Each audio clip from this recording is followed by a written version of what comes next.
All right, man. This is Asia MMA, and I'm talking to Maddie McFly. Tell me a little bit about this. This is your MMA debut, and you're going up against one of the guys who's probably the most well-known in Asia because he's been very outspoken and taken any fight that's been offered with him in the last couple of years. So give me your feelings on going into this match.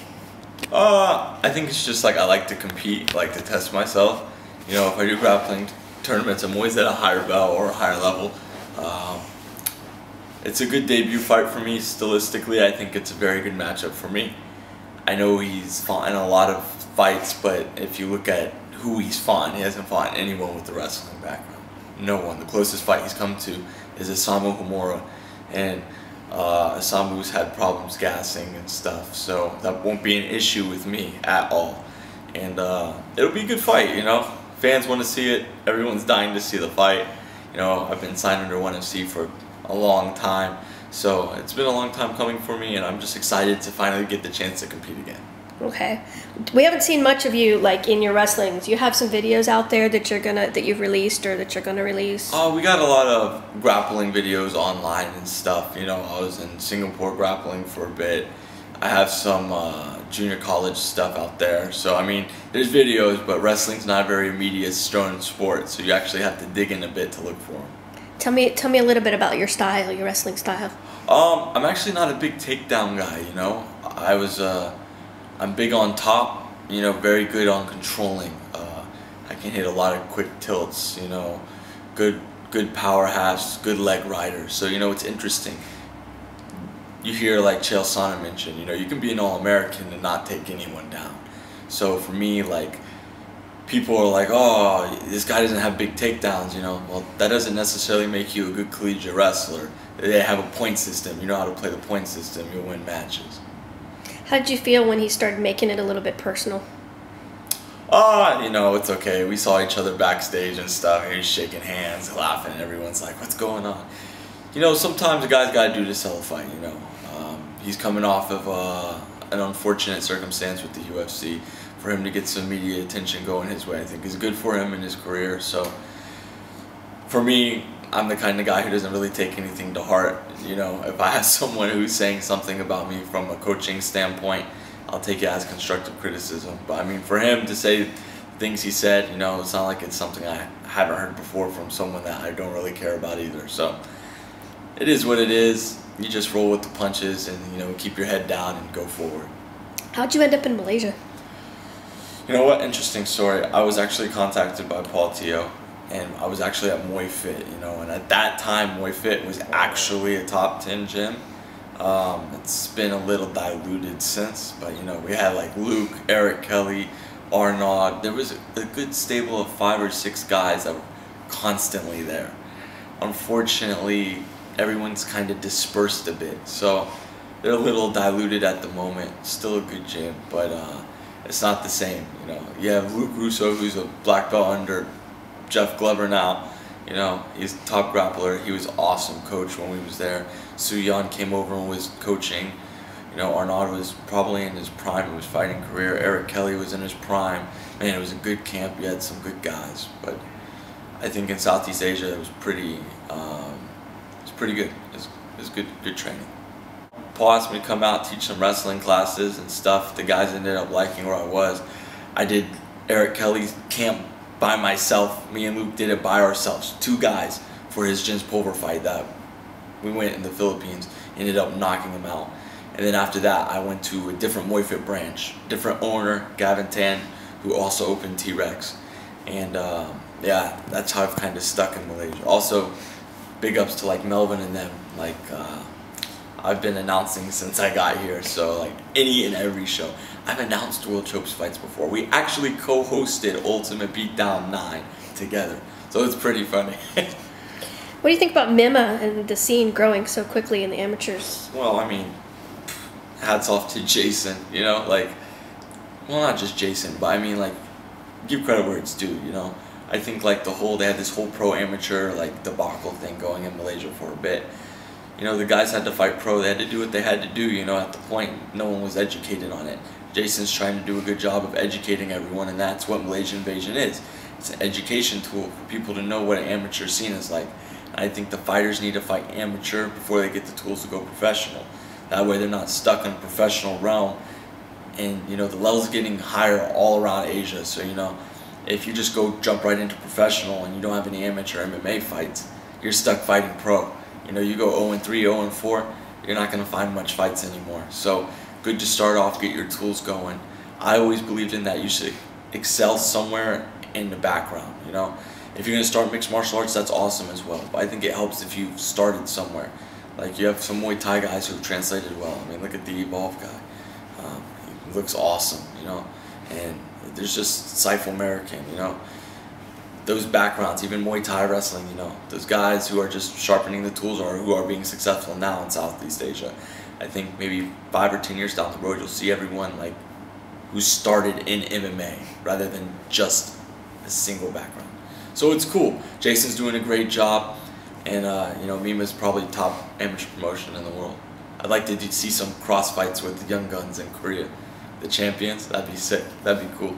Oh yeah, but you know what? We got guys like Keanu Suba. You know, it's really hard for them to find amateur fights, not because like people don't want to fight those guys. You know, some of them consider them like too good to be amateur. But you know what? We went to the United States and they got tested well. They fought well and they got tested well. And you know what? That's what they need. So I think if we could get together with Road FC and get like a crossfire promotion going, that'd be awesome, man. That's just a great way to expose for both. You know, they would get the good promotion, you know, media here in Malaysia that Toon Talk does an excellent job with. And you know, these guys would get fights. So I think it's a good idea. What would you say to other people who might be interested in coming to Asia to teach? Right now, the thing that is the most important is, it's not really teaching. It's the employers need to know how to handle their teachers, I think. You know, proper visas, proper, that stuff in Malaysia needs to get sorted. No top level teacher is going to stay if you have to leave the country every 3 months. It's just uncomfortable. And then he has to go through immigration and they give him trouble, you know. It's just uncomfortable for someone teaching. So, I mean, from my perspective, I think you get a bunch of top level teachers in Malaysia or in Southeast Asia in general. It's just working with the proper employers that'll get you those visas. I mean, look at Tiger Muay Thai. They've done an excellent job of keeping high level coaches. So that's kind of an example everyone should follow. So what have your experiences in Malaysia teaching been like? You know what? When I first got here and I was talking about wrestling, people wanted me to show them like the rock bottom and stuff. I'm like, whoa, whoa, whoa. Not that kind of wrestling, you know? So it's really been kind of leaps and bounds from when I first got here, you know? People didn't know what a drop step was, you know, basic and like inside single, double leg. I mean, the pro guys knew what it was, but still the level was very amateur below that, you know? I know schoolboy kids who could take down some of the pro guys here. So, I mean, that being said, the striking level was real good. But, you know, I think, like, teaching, it's just been, you know, I came to Asia to teach, to learn. And I ended up teaching, and it's, you know, it's given me joy, and it's given me some great travel experiences, thanks to, like, 1FC and other regional promotions. So, for that, I'm thankful for. But the next year or 2 years, I'm really going to focus on growing myself as a martial artist. So, but teaching's been phenomenal. I love teaching new people, and seeing them grow is always a pleasure. That you came here to learn, but you ended up teaching? Yeah. Was that sort of indicative of Asia, of the scene here? Yes and no. You know what? Like, opinions are like assholes. Everyone's got one. Like, you know, I respect everyone's opinion. You know, I'm not going to sit here and like, oh, this guy's this. You know what? To be honest, I feel like I'm too young to be teaching as well. But you know what? I'm not gonna, you know, I'm not gonna be in the room and see a guy shooting a double leg and staying on his knees. You know, it's just kind of irritating to watch. So, you know, I've worked with the Super Brothers for a long time. I've worked with, you know, Iman looks fantastic coming up into the final. Prabhu, you know, and these guys, you know, I just want to lay the foundation for them so they can go out and learn like the advanced techniques, because I'm nowhere near advanced, just to be honest. I know basics, and I've always been taught basics win matches. So, you know, that's what I rely on, are very basic techniques that you drill over and over and over and over and over again, and that's what makes you successful. You know, Keanu and Bali, they'll learn the advanced techniques there that guys like Andrew and Anthony can teach, you know, and Prabhu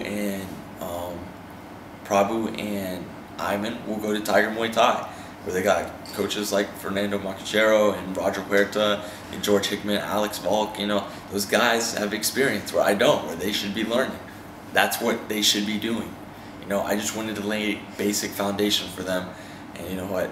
They've been successful with it, and I just want to be a stepping stone to help them in their career. That's it.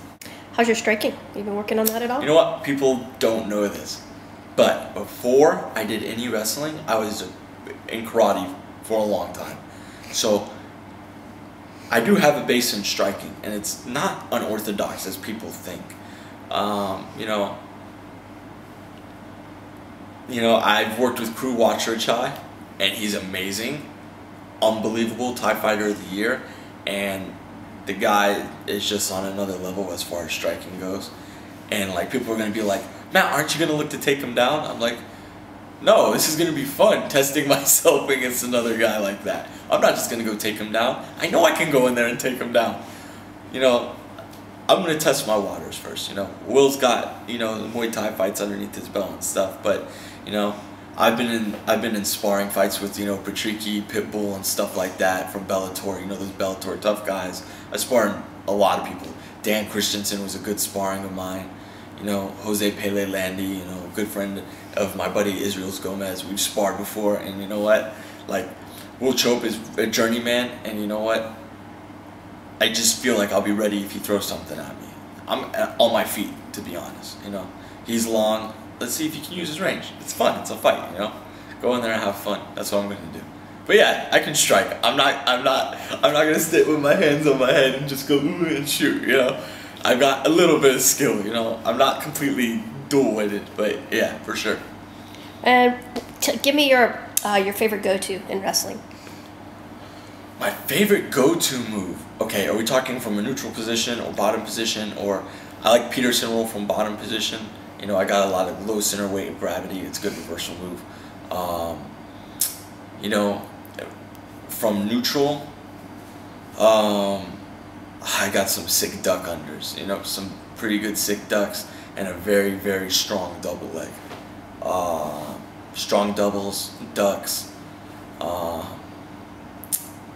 I hit a lot of okay, probably my go-to move would be cradles. Anything cradles, anything cheap tilts.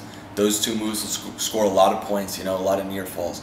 And I can get a cheap tilt from almost a lot of different positions, and I can hit numerous cradles from any position on top with a lot of different grip setups. You know, I can go far tricep, I can go head over, you know, I can go a lot of different things, you know. So those two moves are fun to incorporate in MMA, actually. So like, if you see like Ben Askren fight, he incorporates so many wrestling grips in MMA that the announcers don't talk about. He's so high level. People don't know the folk style wrestling he's doing. You know, he'll sit in there, throw a cowboy in, hit the crossface, sit right into side control, and just dominate the guy. And it's, from a wrestling standpoint, it's awesome to watch. I mean, Josh Thompson fought Ben Henderson, and he suicide cradled him in the fight. And I was just like, that's the most awesome thing I've ever seen in an MMA fight. But yeah, you know, it was cool, man. Those two things are awesome, and those are my go-to moves, probably. How do you see yourself winning this fight?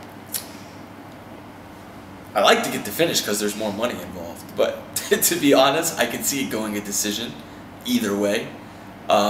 If Will's able to use his range, he might keep me on the outside. But, you know, it's not a 1FC cage, not a UFC cage. It's a bit smaller. So I've been working a lot of angle stuff off the cage. I think I can get him down, stay on top for 15 minutes. And I mean, I'm not going to try and bore the people though, you know. You might see some funny kicks come from me. Even laughable to say that.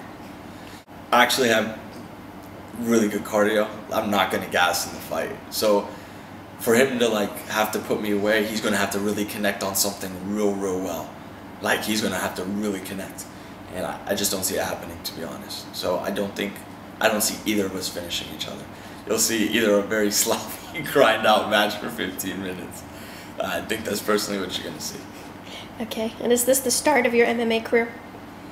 Or can we expect you to get more active in cage? You know what?